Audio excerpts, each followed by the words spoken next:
স্বচ্ছ রাজনীতি করতে চাই, ত্রিশূল নিয়ে আত্মরক্ষা নয়, হবে দেশ রক্ষা। এমনটাই মন্তব্য করলেন বর্ধমান দুর্গাপুরের বিজেপি প্রার্থী দিলীপ ঘোষ। দিলীপ ঘোষের মন্তব্য, ত্রিশূল নিয়ে স্বচ্ছ রাজনীতি করতে চাই, ত্রিশূল নিলে আত্মরক্ষা নয়, হবে দেশ রক্ষা। এমনটাই মন্তব্য করেছেন দিলীপ ঘোষ।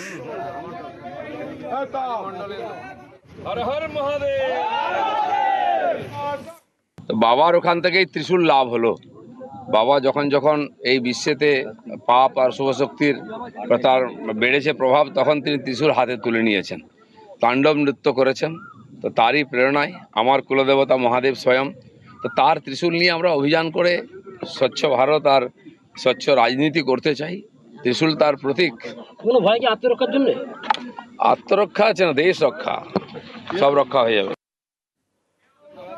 আর এই পুরো জিনিসটি বিজেপির নাটকের প্রপ, এমনটাই বলছেন তৃণমূল নেতা জয়প্রকাশ মজুমদার। তার বক্তব্য শুনুন। নাটকের প্রপ হিসেবে ব্যবহার করছেন এবং একটা রাজনৈতিক নাটক তৈরি করছেন। সদার্থ কথা নেই তার মুখে, কখনো লাঠি কখনো ত্রিশূল। এই নাটক দিয়ে কিন্তু পশ্চিমবঙ্গে ইলেকশন জেতা যায় না।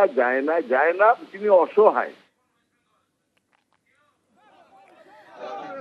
পয়লা বৈশাখ পশ্চিমবঙ্গ দিবস, আর এই পশ্চিমবঙ্গ দিবস নিয়েও মন্তব্য করেছেন দিলীপ ঘোষ। তিনি বলছেন, এই পশ্চিমবঙ্গ দিবস কিভাবে হলো আমরা জানি না, তৃণমূল চলে গেলে দিনটাও চলে যাবে।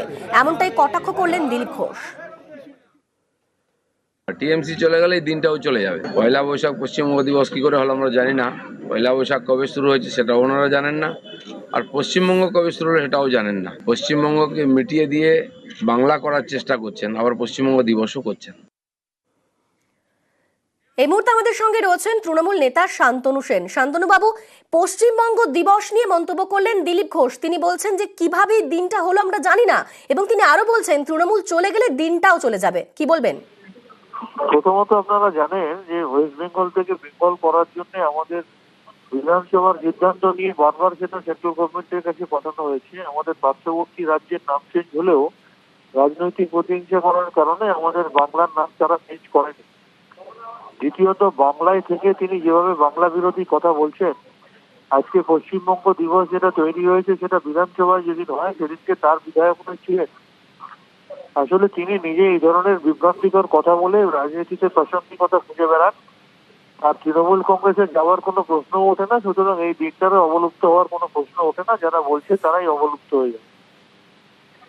বেশ, ধন্যবাদ শান্তনু বাবু। পয়লা বৈশাখ পশ্চিমবঙ্গ দিবস নিয়েও মন্তব্য করেছেন দিলীপ ঘোষ, এবং তার পরিপ্রেক্ষিতে শান্তনু সেন তার বক্তব্য আপনাদের শোনালাম।